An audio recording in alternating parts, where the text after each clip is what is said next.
CCTV hot news നിങ്ങൾക്കായി സമർപ്പിക്കുന്നത് Powerguard solar system Koonamuchi.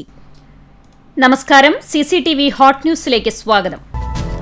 50 നോമ്പിന് തുടക്കം കുറിച്ച് കത്തോലിക്ക വിശ്വാസികൾ വിഭൂതി തിരുനാൾ ആചരിച്ചു. ക്രിസ്തുവിന്റെ കുരിശുമരണത്തിന്റെയും ഉത്ഥാനത്തിന്റെയും സ്മരണയിൽ പ്രാർത്ഥനകളും ഉപവാസവുമായാണ് വിശ്വാസി സമൂഹം വലിയ നോമ്പിലേക്ക് പ്രവേശിച്ചത്. പ്രസിദ്ധമായ പുതുശ്ശേരി അയ്യൻകുളങ്ങര പൂര മഹോത്സവം വർണ്ണാഭം. കൂട്ടിയെഴുന്നള്ളിപ്പിൽ 25 ഗജവീരന്മാർ അണിനിരന്നു. കുന്നംകുളം ചീരംകുളം പൂരത്തിനായി കൊണ്ടുവന്ന കൊമ്പൻ ഇടഞ്ഞു. പാപ്പാന് ഗുരുതര പരിക്കേറ്റു. ചെമ്മണ്ണൂർ ദേശത്തിന്റെ എഴുന്നള്ളിപ്പിനായി കൊണ്ടുവന്ന പാണഞ്ചേരി ഗജേന്ദ്രനാണ് ഇടഞ്ഞത്. ആറ്റുപുറം മുസ്ലിം പള്ളിക്ക് സമീപം സ്കൂട്ടറും സൈക്കിളും കൂട്ടിയിടിച്ച് 2 പേർക്ക് പരിക്കേറ്റു. ഞായറാഴ്ച രാത്രി 10:30 അപകടം. സമൂഹത്തിലെ എല്ലാ ജനവിഭാഗങ്ങളെയും തുല്യമായി പരിഗണിക്കുന്നതിനും മാനവികത ഉൾക്കൊള്ളുന്ന ചിന്ത വിദ്യാർത്ഥികളിലും രക്ഷിതാക്കളിലും വളർത്തിയെടുക്കുന്നതിനും സാങ്കേതിക വിദ്യാർത്ഥികൾക്ക് സാധിക്കണമെന്ന് ഉന്നത വിദ്യാഭ്യാസ മന്ത്രി ഡോക്ടർ ആർ ബിന്ദു.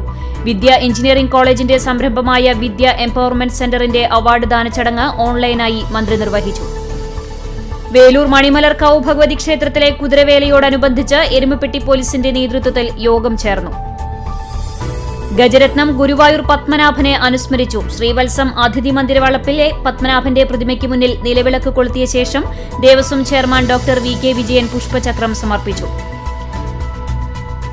വേലൂർ വെങ്ങലശ്ശേരി മണിമലർക്കാവ് അംഗൻവാടി പ്രദേശത്തെ രൂക്ഷമായ കുടിവെള്ളക്ഷാമം പരിഹരിക്കണമെന്നാവശ്യപ്പെട്ട് ജനകീയ സമിതിയുടെ നേതൃത്വത്തിൽ പൊതുജനങ്ങൾ പ്രതിഷേധിച്ചു. 8 മാസത്തോളമായി പ്രദേശത്ത് കുടിവെള്ളക്ഷാമം അനുഭവപ്പെടുന്നുണ്ടെന്ന പൊതുജനങ്ങൾ. മലങ്കര ഓർത്തഡോക്സ് സുറിയാനി സഭ വടക്കൻ മേഖല മാർത്തോമൻ പൈതൃക സംഗമ ദീപശിഖ പ്രയാണത്തിന് പഴഞ്ഞി സെന്റ് മേരീസ് ഓർത്തഡോക്സ് പള്ളിയിലും Chalissery saint Peter's and saint Paul's orthodox സുറിയാനി പള്ളിയിലും സ്വീകരണം നൽകി.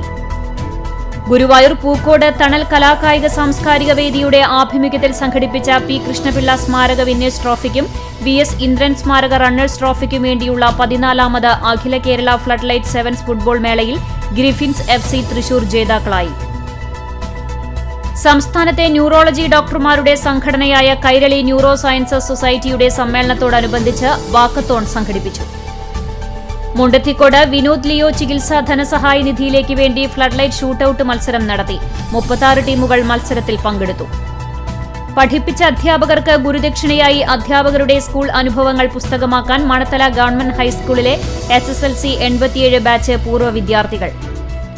പുന്നേർകുളം പഞ്ചായത്ത് കുടുംബശ്രീ CDS ബാലസഭ ശാക്തീകരണ പരിപാടി സംഘടിപ്പിച്ചു. പഞ്ചായത്ത് ഹാളിൽ നടന്ന ശാക്തീകരണ യോഗം പുന്നേർകുളം പഞ്ചായത്ത് പ്രസിഡന്റ് ജാസ്മിൻ ഷഹീർ ഉദ്ഘാടനം ചെയ്തു. കടവല്ലൂർ സാന്ത്വനം സഹായ സമിതിയും കൊണ്ടോട്ടി ശിഹാബ് തങ്ങൾ ഡയാലിസിസ് സെന്ററും സംയുക്തമായി കിഡ്നി രോഗനിർണയ ക്യാമ്പും ബോധവൽക്കരണ ക്ലാസും സംഘടിപ്പിച്ചു. ഏപ്രിൽ 5 മുതൽ 9 വരെ വേലൂരിൽ 7ാമത് ഗ്രാമകം നാടകോത്സവത്തിന്റെ പ്രചരണാർത്ഥം പുസ്തകോത്സവം സംഘടിപ്പിക്കുന്നു. മണിമലർക്കാവ് വേല ദിവസങ്ങളായ ഫെബ്രുവരി 13, 14, 15, 16 തീയതികളിലാണ് പുസ്തകോത്സവം. ഗുരുവായൂർ കോട്ടപ്പടി സെന്റ് ലാസേഴ്സ് ദേവാലയത്തിലെ വിഭൂതി തിരുനാൾ ഭക്തിസാന്ദ്രമായി. മരത്തംകോട് മേരിമാതാ പള്ളിയിൽ ചിൽഡ്രൻസ് മിനിസ്ട്രിയുടെ നേതൃത്വത്തിൽ തിരുബാല സഖ്യ ദിനാചരണം നടത്തി. രാവിലെ നടന്ന വിശുദ്ധ കുർബാനയ്ക്ക് ഫാദർ നവീൻ മുരിങ്ങാത്തേരി കാർമ്മികത്വം വഹിച്ചു. നിരവധി പള്ളികൾ കയ്യേറാൻ ശ്രമിക്കുന്നുവെന്നാരോപിച്ച് സോളിഡാരിറ്റി സംസ്ഥാന കമ്മിറ്റിയുടെ ആഭിമുഖ്യത്തിൽ ചാവക്കാട് യുവജന റാലിയും പൊതുസമ്മേളനവും സംഘടിപ്പിച്ചു. യൂത്ത് കോൺഗ്രസ് നേതൃത്വത്തിൽ ഷുഹൈബ് മട്ടന്നൂരിന്റെ 6ാം അനുസ്മരണ ദിനം ആചരിച്ചു. ഇവിടെ ഹോട്ട് ന്യൂസ് സമാപിക്കുന്നു. കൂടുതൽ വാർത്തകൾക്ക് ഞങ്ങളുടെ വെബ്സൈറ്റ് cctv.online.tv സന്ദർശിക്കുക. നമസ്കാരം. CCTV ഹോട്ട് ന്യൂസ് നിങ്ങൾക്കായി സമർപ്പിക്കുന്നത് പവർഗാർഡ് സോളാർ സിസ്റ്റം കൂനമുച്ചി.